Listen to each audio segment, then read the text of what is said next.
नमस्कार। इस वक्त उत्तर प्रदेश में उपचुनाव चल रहे हैं और उपचुनाव में इस वक्त हम बांगरमऊ में हर बांगरमऊ के राजनीतिक समीकरणों के ऊपर चर्चा करेंगे।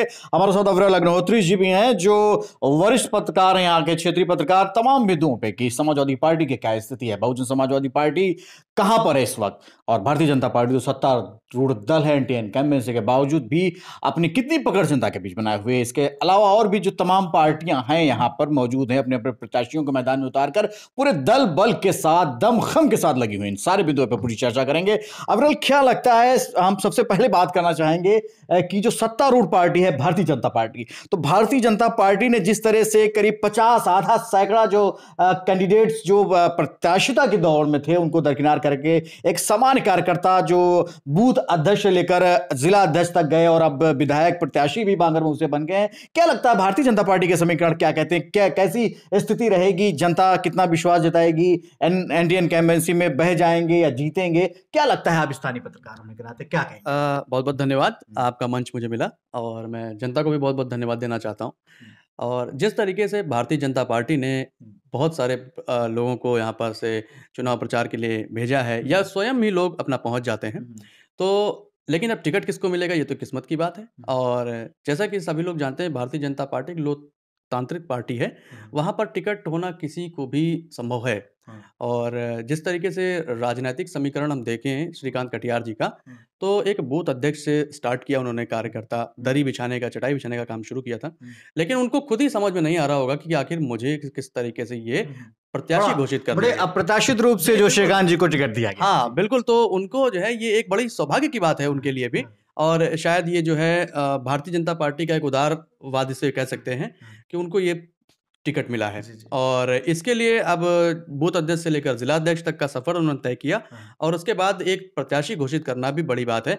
लेकिन इसके साथ ही बहुत ढेर सारे लोग जो बड़े बड़े राजनीतिक रसूख वाले लोग थे भारतीय जनता पार्टी में, उन लोगों ने भी बहुत काफी समय से दौरा किया था, लेकिन उनको जिस तरीके से टिकट नहीं मिला, तो एक चीज ये भारतीय जनता पार्टी शायद ये क्लियर मैसेज देना चाहती होगी कार्यकर्ताओं को और या फिर जो है देश में कि आप कोई भी हो, यहाँ पर पूंजीवाद या परिवारवाद या इस तरीके की चीजें नहीं चलती हैं। अगर आप छोटे से कार्यकर्ता हैं और आपके अंदर लगन है और काम करने के इच्छुक हैं आप, तो फिर आपको यहाँ पर से टिकट मिल सकती है। तो इस तरीके से जी। तो एक चीज और यहाँ पर देखने वाली है कि बांगरमऊ में आपकी स्थानीय जो मुद्दा था वो बहुत ज्यादा मतलब जोर पकड़े हुए था। तमाम प्रेस वार्ताओं में सवाल भी पूछे गए पत्रकारों के द्वारा, स्थानीय पत्रकारों के द्वारा। जनता की आवाज चूंकि चौथा स्तंभ होता है, तो उनसे ये सवाल पूछा गया। शेषनारायण मिश्रा जी और प्रांत के जो अध्यक्ष हैं उनसे भी पत्रकारों ने सवाल पूछा था कि क्या भारतीय जनता पार्टी स्थानीय जो प्रत्याशी को उतारेगी या जो इम्पोर्टेड जो है आयातित होगा, इसके बारे में भी उन्होंने कहा था कि जो है जो कर्मठ होगा, जो कर्तव्यनिष्ठ होगा, पार्टी के प्रति जो समर्पित होगा, हम उसको चुनेंगे। तो क्या लग रहा था कि भारतीय जनता पार्टी पहले से जो है यहाँ की जनता की नब्ज पकड़ने में कामयाब हुई? बिल्कुल, इसको किसी तरीके से नकारा नहीं जा सकता है कि भारतीय जनता पार्टी की जो सोच रही होगी, उन्होंने देखा कि जिस तरीके से सोशल मीडिया कैंपेनिंग चल रही थी, लोग सोशल मीडिया पर भी बातचीत कर रहे थे कि हमारा प्रत्याशी जो है आपकी हमारे बीच में ही होना चाहिए, हमारे समाज से ही निकल के आना चाहिए, स्थानीय होना चाहिए। तो शायद भारतीय जनता पार्टी ने इस चीज़ को भापा होगा और सारी बातों को दरकिनार करते हुए एक जिला अध्यक्ष जो रहे हैं हमारे श्रीकांत कटियार जी यहाँ पर से मौजूद हैं, उनको ये समीकरण देखते हुए मेरे ख्याल से भारतीय जनता पार्टी ने दिया है और बाकी सभी जितने लोग हैं वो सारे लोगों को सपोर्ट। एक बड़ी खास बात दर्शकों आपको बता दूं, यहाँ पर जो बहुत ही जिसने पूरे बांगरमऊ के जो उपचुनाव को एकदम ट्विस्ट दे दिया, वो बात ये थी कि समाजवादी पार्टी में तमाम लोग, करीब 32 या 42 लोगों का जो फिगर था, इतने लोग जो प्रत्याशिता की दौड़ में थे और लगे हुए थे क्षेत्र में, बराबर जनसंपर्क भी उनका चल रहा था, इन सबको दरगुरेज दरकिनार करके, इन सबको हाशिए पे करके एक नया नाम समाजवादी पार्टी की बात मैं कर रहा हूँ कि समाजवादी पार्टी ने एक नया नाम सुरेश पाल जो शुक्लागंज के रहने वाले हैं और उनको एकदम से टिकट कर दिया। बदलू खां पूर्व विधायक, यहाँ पर डॉक्टर मुन्ना अली भी लगे होते, विवेक सिंह पटेल जो यहाँ के गंज मुरादाबाद जो ब्लॉक है उसके प्रतिनिधि भी हैं, ब्लॉक प्रमुख के, उनकी पत्नी ब्लॉक प्रमुख हैं स्वयं। तो ऐसी स्थिति में यहाँ के लोकल लोग बहुत सारे लगे हुए थे। मुस्लिम बाहुल्य भी सीट को माना जाता है यहाँ पर, तो मुस्लिम कैंडिडेट्स भी बहुत सारे, शुजाम यहाँ बगल में हैं, वो भी लगे हुए थे, तमाम सारे नाम थे। लेकिन इन सब सारे नामों को किनारे करते हुए समाजवादी पार्टी की बात मैं कर रहा हूँ, तो सुरेश पाल जो है सबको किनारे करके टिकट अपना जो समाजवादी झंडा अपने हाथ में लेके कभी दिखाई नहीं दिए, उसके बाद एकदम से नाम आया। क्या लगता है कि ये समीकरण कितना माहौल खराब करेंगे या कितना माहौल समाजवादी पार्टी के पक्ष में बन पाएगा? क्या स्थिति रहेगी समाजवादी पार्टी की? आप स्थानीय पत्रकार होने के नाते क्या आपकी क्या गणना है, क्या विश्लेषण है? बिल्कुल, देखिए जिस तरीके से सुरेश पाल जी मैदान में उतरे हैं, वो स्वयं अपना चेहरा भले ही न रखते हों, लेकिन उन्होंने जो है समाजवादी पार्टी के जो शीर्ष नेतृत्व में बैठे हुए अखिलेश यादव जी हैं, उनको जो है आदर्श मानते हुए यहाँ पर चुनावी समीकरण को बदलने की कोशिश की है। बदलू विधायक जी जो रहे हैं, समाजवादी पार्टी के पूर्व विधायक रहे हैं, उन्होंने भी पूरी दमखम लगाई थी कि यहाँ पर से उनको टिकट मिले। वहीं पर अगर देखा जाए तो हमारे जो पटेल जी हैं, विवेक पटेल जी, उन्होंने भी काफ़ी कोशिश की है कि उन्हें टिकट मिले। त्रिपाठी भी थे, संजीव त्रिवेदी भी थे, और इसके अलावा और बहुत सारे नाम थे। करीब 42 लोगों की लंबी, शरीफ खान थे एक नाम, ये भी आ रहा था कि शरीफ खान भी लगे हुए हैं दौड़ में। और यहाँ लोकल लेवल पे बहुत सारे, तमाम सारे जो लोग दौड़ में थे। लेकिन इन सबको कहीं ना कहीं राष्ट्रीय अध्यक्ष जी ने क्यों तरजीह नहीं दी? क्या मतलब लगता है? मुझे ये लगता है कि ये उपचुनाव है और उपचुनाव को सभी लोग मिलकर जिता रहे हैं।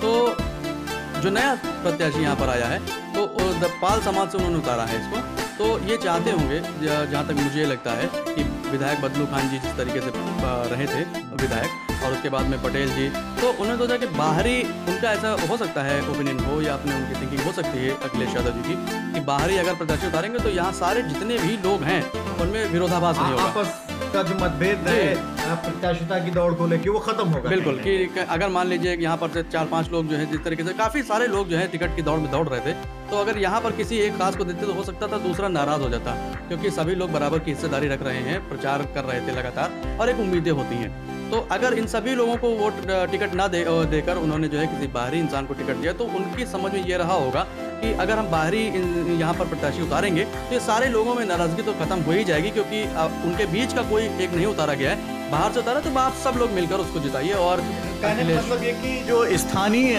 जो मतभेद हैं, जो एक तरह से आपस में खींचतान मची हुई थी समाजवादी पार्टी के लिए टिकट के लिए, दावेदारी के लिए, तो उस खींचतान को कम करने के लिए कहीं ना कहीं अखिलेश ने कदम उठाया। अच्छा, माइनॉरिटी का वोट यहाँ पर बांगरमऊ विधानसभा की बात की जाए, बड़ा निर्णायक होता है। ऐसी स्थिति में जब माइनॉरिटी को टिकट नहीं दिया गया है, क्या लगता है कि माइनॉरिटी बांगरमऊ में क्या डिसीजन ले सकती है, किधर जा सकती है, क्या स्थिति रहे? बिल्कुल, मैं इस सवाल से पहले मैं एक चीज़ और भी आपको बताना चाहता हूँ कि देखिए यहाँ पर दो समीकरण तरीके से आ रहे हैं कि भारतीय जनता पार्टी ने स्थानीय उतारा है और समाजवादी पार्टी ने स्थानीय नहीं उतारा है। यानी कि दोनों अपना अपना फायदा स्थानीय उतार कर और बाहरी ला कर देखिए जो है यहाँ पर साधने की कोशिश। जी हाँ, बिल्कुल। तो जिस तरीके से लोगों ने कहा हमारा यहाँ पर स्थानीय होना चाहिए, तो भारतीय जनता पार्टी ने उस नब्ज को पकड़ा, और समाजवादी पार्टी ने सोचा कि हम अगर स्थानीय उतारते हैं तो कहीं ना कहीं अगर विरोधाभास हो जाएगा तो फिर नुकसान इस चीज़ का हो सकता है। तो उन्होंने जो है बाहरी प्रत्याशी उतार कर और सभी को एक तरीके से मजबूती देने का काम किया है। कहाँ तक कारगर हो पाएगा ये फॉर्मूला? जी, मुझे बिल्कुल लगता है कि जिस तरीके से सभी समाजवादी पार्टी के जो प्रत्याशी रहे हैं, जो कार्यकर्ता हैं, उनमें जोश है और वो बहुत ही पूरी पावर और ताकत के साथ में ज़मीनी स्तर पर काम कर रहे हैं। और समाजवादी पार्टी का जो वोट बैंक है, वो वोट बैंक उनका है और रहेगा भी। जिस तरीके से यादव का वोट बैंक माना जाता है, तो यादव पूरी तरीके से अगर देखा जाए तो कम से कम जो है 90% से ज़्यादा, 95% तक आप मान सकते हैं कि समाजवादी पार्टी को सपोर्ट करता है। वहीं जो है मुस्लिम समाज भी समाजवादी पार्टी को सपोर्ट करता है। तो दोनों मिलकर जो है इधर उधर जाने की बजाय, और पाल समाज भी इस बार आने वाला है, तो तीनों और माइनॉरिटी और अखिलेश यादव जी के जो काम रहे हैं, उन्होंने जिस तरीके से विकास भी किया है, वो समाज में दिखाई भी पड़ता है। जैसे कि 108 एम्बुलेंस उन्होंने देने की काम किया है और एम्बुलेंस व्यवस्था दी है, और उसके बाद में डायल 100 में अब आप ये देख सकते हैं कि जो कप्तान जो है, पुलिस कप्तान जो है, वो अगर चलते हैं इनोवा गाड़ी से, तो यहाँ पर डायल 100 भी इनोवा गाड़ी से चलती है। यानी अगर देखा जाए तो तहसील प्रशासन, जी हाँ, अब आप देखिए कि जो है यहाँ पर SDM आपके जो हैं वो चलते हैं टाटा सुमो गाड़ी से, लेकिन डायल 100 के जो सिपाही हैं वो आप देख सकते हैं कि वो चलते हैं इनोवा गाड़ी से। कहीं ना अखिलेश यादव की, तो उन्होंने समानता लाने की कोशिश की। ये एक अच्छी चीज़ हो सकती है, और इन सभी कामों को देखते हुए जो है वो, और एक्सप्रेस वे बनवाया था, ये सारी चीज़ें। लेकिन तुष्टीकरण की राजनीति भी इनके लिए कभी ना कभी जो है दिक्कत पैदा कर सकती है। तो लेकिन उस राजीव के अपने कुछ फायदे हैं, कुछ अपने नुकसान हैं। अच्छा, एक चीज और अवरेल यहाँ पे जो देखने लायक बात है कि पाल समाज के ऊपर जो है 3 पार्टियों ने, 2 बड़ी पार्टी हैं जो बहुजन समाजवादी पार्टी महेश पाल को लेके आई है, पहले टिकट हुआ था, नामांकन भी हो गया, उसके बाद समाजवादी पार्टी ने सुरेश पाल के ऊपर भरोसा जताया, उनको टिकट दिया। इसके अलावा एक और भी हम बात कर रहे थे, भारतीय जनतांत्रिक गठबंधन है, करीब बहुत सारी पार्टियां मिलकर जो है चुनाव लड़ रही मैदान में, और एक मतलब ठीक ठाक पहुंच भी रखती हैं, लोग सुनते हैं इनको जहां जा रहे हैं बांगरू में। जहां तक मैं भी फील्ड पे उतरा हूं, मैंने देखा है लोगों के बीच में पाल समाज से ही राम प्रकाश पाल यहां उतरे हुए हैं इस पार्टी से। तो क्या लगता है 3 पाल कैंडिडेट्स जो हैं बांगरमऊ में, ये पाल को कंफ्यूज करेंगे या पाल किसी एक विशेष पार्टी की तरफ रुझान करेगा या 50-50 सपा बसपा बढ़ जाएगा? ऐसी स्थिति में क्या लगता है कि पाल समाज, जैसे माना जाता है कि जहां जाता है एक साथ जाता है, लेकिन अब की स्थितियां कुछ अलग सी हैं, क्या कहना चाहते हैं इस मामले में? देखिए, दरअसल मैं बताना चाहता हूँ कि ये जो राष्ट्रीय जो पार्टी है अभी आई है, राष्ट्रीय शोषित पार्टी जो करके आई है, ये इस पार्टी ने भी अपना जो राम प्रकाश पाल जी के नाम से उतारा हुआ है प्रत्याशी अपना, तो 3 पाल मैदान में यहाँ पर मौजूद हैं। लेकिन देखा जाए तो जो ये राष्ट्रीय पार्टी शोषित समाज पार्टी की जो प्रत्याशी हैं पाल जी, ये काफ़ी समझदार, पढ़े लिखे और जो है डिग्री धारक जो है बेहतरीन लर्नेड हैं। लेकिन फिर भी ये देखा जा सकता है कि जो पार्टियां हैं, जो क्षेत्रीय पार्टियां हैं, जैसे कि मान लीजिए यहाँ पर आपकी बसपा सपा हो गई है ना, और ये नई पार्टी है आपकी राष्ट्रीय शोषित, तो तीनों पाल में पाल समाज जो है पाल पर वोट ना देकर पार्टी पर वोट देगा, मुझे जहाँ तक मेरी समझ में ये आ रहा है। क्योंकि अचानक से किसी तरीके से कोई भी प्रत्याशी आकर उतर जाता है और किसी समाज का, तो उसको वोट मिल जाए, ये कोई बहुत जो है उस तरीके की बात नहीं है कि सारे का सारा जातिवाद पर चला जाएगा। कुछ चीज़ें ऐसी भी होती हैं जो पार्टी बेस्ड होती हैं। तो जैसे पाल समाज है, वो काफ़ी अगर जाना चाहता है तो भारतीय जनता पार्टी में भी जा सकता है, वो चाहे तो अपना सुरेश और महेश पाल दोनों में जा सकता है। तो अब उन्होंने अपना माइंडसेट कर लिया है, क्योंकि अब पूरी तरीके से चुनावी समीकरण एक दिन बचा हुआ है, तो पूरी तरीके से फिट है उनका। मुझे लगता है कि पाल समाज जो है ज़्यादातर अधिकांश शायद सुरेश पाल जी में चला जाएगा। अच्छा, सुरेश पाल जी में पाल समाज चला जाएगा आप कह रहे हैं, आपका मानना ये है। लेकिन महेश पाल का दूसरी तरफ दावा ये भी है कि असली जो वारिस हैं, पूर्व मंत्री जो बसपा में रहे थे रामशंकर पाल, काफी प्रभाव है क्षेत्र में उनका, उनके पुत्र रामकिशोर पाल भी इस वक्त बसपा प्रत्याशी के साथ बराबर लगे हुए हैं, और स्वयं महेश पाल का कहना है कि मैं असली वारिस हूं रामशंकर पाल का। ऐसी स्थिति में क्या लगता है कि वो कितना कन्विंस कर पाएंगे कि पाल समाज जो उनके प्रभाव में, रामशंकर पाल जो स्वर्गीय मंत्री थे बसपा सरकार में, तो उनके प्रभाव वाला पाल समाज जो है, वो जो वोटर है, वो किधर जाएगा?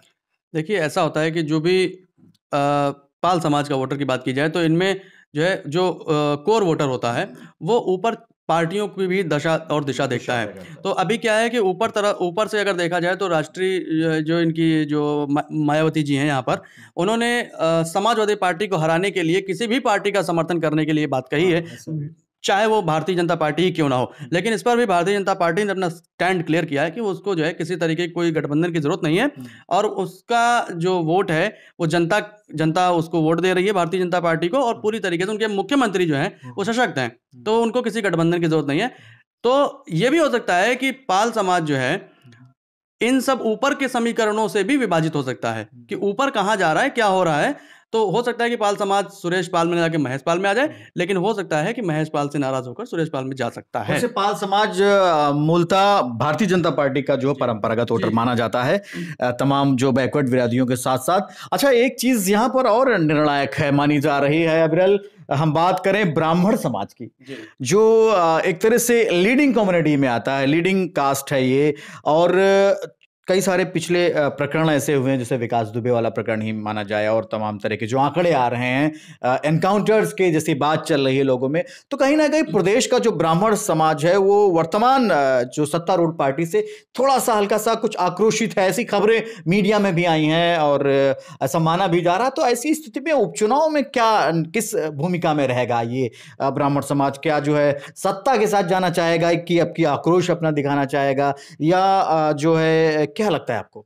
देखिए, ऐसा होता है कि ब्राह्मण समाज जो है वो जातिगत आधार पर वोट नहीं करता है, सबसे पहली बात तो ये है, और ब्राह्मण समाज विकास को देखकर वोट करता है। तो इस बार अगर देखा जाए, मैं आपको थोड़ा सा पीछे ले चलता हूँ, जो है सुप्रीम कोर्ट ने एक SC/ST एक्ट को जो है पर कुछ सिर्फ टिप्पणी की थी, जिस पर जो है नरेंद्र मोदी जी ने कहा था कि नहीं ऐसी बात नहीं है, वो आरक्षण लगातार लगा रहेगा। तो कुछ ब्राह्मण समाजों ने कहा था कि आप अपना काम करिए, आप अपना राजनीतिक काम करिए, सुप्रीम कोर्ट जो काम कर रही है उसको करने दीजिए आप। तो इस वजह से जो है उस समय पर ब्राह्मण समाज, सवर्ण समाज कुछ नाराज हुआ था मेरे ख्याल से। तो इसका असर देखने को मिला था कि 3 जगह की पार्टी जो है सरकार धराशायी हो गई थी, है ना? पूरी तरीके से 3 जगह भारतीय जनता पार्टी की सरकार नहीं रही थी। उसके बाद जो है उन्होंने जो है 10% आरक्षण लागू करने की बात की थी। हालाँकि ब्राह्मण समाज जो है, सवर्ण समाज को मुझे लगता है कि इस तरीके के लालच और लोभ की कोई आवश्यकता नहीं रहती है।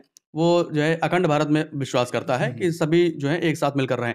लेकिन दूसरी चीज़ क्या है कि यहाँ पर जो जैसे कि आपने कहा कि अभी उत्तर प्रदेश में देखा जा सकता है कि एनकाउंटर्स वगैरह भारतीय जनता पार्टी से क्या ब्राह्मण नाराज़ हैं। तो मुझे ये लगता है कि भारतीय जनता पार्टी से ब्राह्मण नाराज़ नहीं है और वो देख रहा है, अभी चेक कर रहा है कि आखिर वास्तव में सरकार कर क्या रही है। तो अगर देखा जाए तो अभी फिलहाल अगर बांगरमऊ उपचुनाव की बात आप जैसे कर रहे हैं, आरती वाजपेयी जी यहाँ पर ब्राह्मण चेहरा के रूप हम में बात करेंगे आरती वाजपेयी के ऊपर। हाँ। पहले है ब्राह्मण समाज की भूमिका क्या रहेगी इस चुनाव पे, इस पे हम बात कर लें। हाँ, तो ब्राह्मण समाज की जो भूमिका है, मुझे लगता है कि भारतीय जनता पार्टी का वो वोटर रहा है ब्राह्मण समाज हमेशा से। तो इस बार क्योंकि कांग्रेस पार्टी से वो बिल्कुल से ताल्लुक नहीं रखता ब्राह्मण समाज, हालाँकि पहले कभी रहा होगा जब तो वो अलग बात है। लेकिन अब जो इस समय की बात की जाए तो भारतीय जनता पार्टी में मूल वोटर जो है ब्राह्मण रहा है। जैसे अविरल अभी आपने कहा कि जो ये ब्राह्मण समाज है, ये मूलतः पहले भारतीय जनता पार्टी तो अभी जो सत्ता में आई है, वैसे ये ब्राह्मण, दलित और मुस्लिम की केमिस्ट्री कांग्रेस की केमिस्ट्री थी। और ये कांग्रेस पार्टी अभी तक जितनी सरकारें बनाती आई है इसी केमिस्ट्री पे बनाती आई है। तो ब्राह्मण मूलतः तो कांग्रेस का ही रहा है अभी तक। इसके बाद हम बात करेंगे, हमने बात की बसपा की, हमने बात की समाजवादी पार्टी की, और हमने बात कर ली है और जो जुड़े छोटे मोटे जो पार्टी, क्षेत्रीय पार्टियां, क्षेत्रीय छत्रप है, उनकी भी बात कर ली हमने। भाजपा की भी पहले बात की, भाजपा सत्तारूढ़ पार्टी, उसके बारे में। अच्छा, एक बड़ी बात बांगरमऊ के चुनाव में यहाँ पर है, ये पहली बार ऐसा हुआ है, कई पंचवर्षीय जो विधानसभा चुनाव जो पिछले हुए हैं, पहली बार कांग्रेस बहुत तगड़े से फाइट करती हुई दिखाई दे रही है। यहाँ पर सबके समीकरण आरती वाजपेयी जो है बिगाड़ती हुई नजर आ रही हैं। क्या लगता है कि ये जो हवा दिखाई दे रही है कांग्रेस की, आरती वाजपेयी की, यहाँ पर ये हवा है या वास्तविक रूप में ये जो है बटन दबाने में मतों में जो है परिवर्तित हो पाएगी? 3 तारीख को क्या रिजल्ट रहेगा? आरती वाजपेयी के बारे में आप क्या कहना चाहेंगे? चूंकि वो भी एक तरह से सेमी जो है यहाँ की आधी यहाँ की मानी जाएंगी, क्योंकि बिटिया है यहाँ की, वो लखनऊ में इनका मायका है और ये उगू की रहने वाली गोपीनाथ दीक्षित जी की सुपुत्री हैं। ऐसी स्थिति में इनको कितना सहयोग और कितना आशीर्वाद प्रदान करेगी बांगरमऊ की जनता? देखिए, मुझे बिल्कुल लगता है कि आरती वाजपेयी जी का कोई भी विरोधी नहीं है। हाँ। पहली बात तो ये है, और ऊपर से देखा जाए तो गोपीनाथ दीक्षित जी ने काफ़ी विकास कार्यों को किया था, तो जिनके कार्यों को आज भी लोग जनता याद करती है। तो उसी लेकिन ड्रॉबैक ये भी आ सकता है, कांग्रेस का एक ड्रॉबैक आ सकता है। अभी हाल ही में देखा होगा आपने कि अनु टंडन जी और यहाँ पर जो शशांक शेखर शुक्ला जी भी टिकट की डिमांड कर रहे थे, दोनों लोगों ने पार्टी से इस्तीफा दे दिया है। कारण कोई भी रहा हो, उन्होंने कहा है कि शीर्ष नेतृत्व से वो जो है खुश नहीं थे। लेकिन फिर भी अगर देखा जाए तो चुनावी समीकरण जो है कुछ दूसरा ही कह रहे थे कि यहाँ पर अभी जो मुस्लिम की बात की जाए और ब्राह्मणों की बात की जाए और जो है उनका कांग्रेस का जो अपना वोट है, परंपरागत वोटर है जी, तो ये सारे के सारे वोट जो है आरती वाजपेयी की तरफ जो है एक हवा बनती हुई दिखाई दे रही है कि आरती वाजपेयी जो है भारी मतों से जीत सकती हैं। लेकिन अब निश्चित तौर पे क्या है कि वास्तव में हवा है या क्या है, ये तो जो है अब वोटिंग होने के बाद ही पता चलेगा। लेकिन मुझे लगता है कि फिलहाल आरती वाजपेयी को इस चीज़ में हवा मिलती हुई नजर आ रही है। लेकिन अब भारतीय जनता पार्टी भी मैदान में कहीं पीछे नहीं है और समाजवादी पार्टी और बहुजन समाज पार्टी भी पूरी तरीके से लगी है। तो ये तो 10 तारीख को ही जो तो क्या लगता है कि ये चतुष्कोणीय जो संघर्ष यहाँ पर बांगरमऊ की सीट पे है, सभी अपना अपना बढ़िया लड़ रहे हैं। अब जब ये सभी अगर दर्शकों अच्छा लड़ेंगे, बहुजन समाजवादी पार्टी भी बेहतरीन तरह से अपने आप को यहाँ पर स्टेब्लिश करती हुई नजर आ रही है, समाजवादी पार्टी भी अच्छा लड़ रही है, अविरल और यहाँ के जो और आंकड़े। और बात करें कांग्रेस की, तो कांग्रेस भी सबको जो है सबके साथ ही पूरी तरह से फाइट में नजर आ रही है। भारतीय जनता पार्टी जो कि सत्ता की पार्टी है, तो ऐसी स्थिति में जब सारी पार्टियां अविरल लड़ रही हैं मजबूती के साथ, तो क्या लगता है कहीं भाजपा का पलड़ा भारी दिखाई दे रहा है? दरअसल भारतीय ये सब सारी पार्टियां आपस में लड़ेंगी, तो क्या लगता है भारतीय जनता पार्टी को उसका लाभ मिल पाएगा या क्या स्थिति बन सकती है? मुझे साफ तौर पे ये नज़र आ रहा है कि भारतीय जनता पार्टी, देखिए क्योंकि इस समय सरकार में और पूरी तरीके से पावर में है, तो वो पूरी अपनी जो है दमखम यहाँ पर झोंकेगी और उसका भारतीय जनता पार्टी का जो कोर वोटर है वो तो है ही। और मुझे लगता है कि उपचुनाव में जो है ज़्यादा वो चीज़ें नहीं बदलाव करेंगी, क्योंकि जो जिसका परंपरागत वोट है। ये सामान्यतः ये माना भी जाता है दर्शकों कि उपचुनाव जो होता है वो सत्ता का चुनाव होता है, और जो क्षेत्रीय जनप्रतिनिधि होते हैं, जैसे बीडीसी की बात करें, जैसे ग्राम प्रधानों की बात करें, इसके साथ जो कोटेदार होते हैं, ये सब सत्ता के प्रभाव में होते हैं और कुछ ना कुछ वोट बैंक इनके पास भी होता है। ऐसी स्थिति में जब सारी पार्टियां, जो बाकी मुख्य विपक्षी दल की पार्टियां हैं, वो आपस में कड़ा संघर्ष कर रही हैं, तो बीजेपी कहीं ना कहीं इसका फायदा उठा सकती है। जी बिल्कुल, मैं आपको एक बहुत ही ताज़ा तरीन और बहुत ही अच्छी बात बताना चाहता हूँ कि अभी क्षेत्र में मैंने जो है ग्राउंड रिपोर्टिंग की है, और वहाँ पर से जानकारी लेने की कोशिश की थी कि आखिर किस तरीके से ये वोट इस बार प्रतिशत जाने वाला है। तो लोगों का ये भी मानना है कि अगर मान लीजिए कोई दूसरी पार्टी बन भी गई है तो वो काम कर नहीं पाएगी, तो काम करना भी मुश्किल हो सकता है। ऐसा मतलब लोग कह रहे हैं कि भैया 1.5 साल के लिए बनाना है, तो मुझे जो है अब इन्हीं को भाजपा को ही बना देने की क्या दिक्कत है, बाकी 2022 के चुनाव देखते हैं क्या होता है। तो ये भी हो सकता है, मतलब या ये पूरी तरीके से ये बहुत ही वोटर अपने आप को जो है इस समय उसने जो है बिल्कुल सीमित कर रखा है, ज्यादा वो खुल के बातचीत करना नहीं चाहता। तो अब देखना यही होगा कि इस तरह की अविरल बिल्कुल सही कह रहे हैं अविरल, कि दर्शकों ऐसी भी तमाम जगह स्थितियां आई, हम पत्रकार साथियों ने देखा इस चीज को कि भाई एक जगह मीटिंग चली इस बहुजन समाजवादी पार्टी की, उसके बाद वो मीटिंग खत्म होती है, उसके बाद भाजपा के लोग जाते हैं, तो लोग वही रहते हैं और टोपियां बदल जाती हैं, झंडे बदल जाते हैं। तो जनता भी बहुत ही चालाक हो गई है, वो पूरा खुल के नहीं आ रही है, सही सही बता नहीं रही कि किधर किस करवट ऊंट बैठेगा आपकी बांगरमुखी राजनीति का। साहिल, मैं आपको एक बात और बता दूं कि देखिए, जो भी पार्टी यहाँ पर रैली कर रही है, सभी के पास उतना ही आदमी आ रहा है बाकायदा, किसी की रैली कोई फ्लॉप नजर नहीं आ रही है, और सभी की रैली जो है बहुत ही शानदार हो रही है, सभी अपने आप में पूरी तरीके से संतुष्ट महसूस कर रहे हैं। अब ये तो बात अब ये 10 तारीख के बाद ही पता चलने वाला है कि कौन कितना ज्यादा संतुष्ट है और कौन मारेगा बाजी, तो किस करवट बैठेगा ऊंट। ये तो दोस्तों बिल्कुल ये देखने वाली बात होगी कि बांगरमऊ का उपचुनाव जो है, इसमें राजनीति का जो ऊंट है वो किस करवट बैठेगा, बड़ा ये दिलचस्प रहेगा। 10 तारीख को रिजल्ट आएंगे। फिलहाल निष्कर्ष ये निकल के आया है कि सभी दल पूरी मजबूती के साथ लड़ रहे हैं और सबके पास भी जबरदस्त वोट बैंक है, किसी को कमजोर नहीं आंकना चाहिए। फिलहाल अविरल के साथ साहिल स्वतंत्र, टीवी न्यूज़ इंडिया।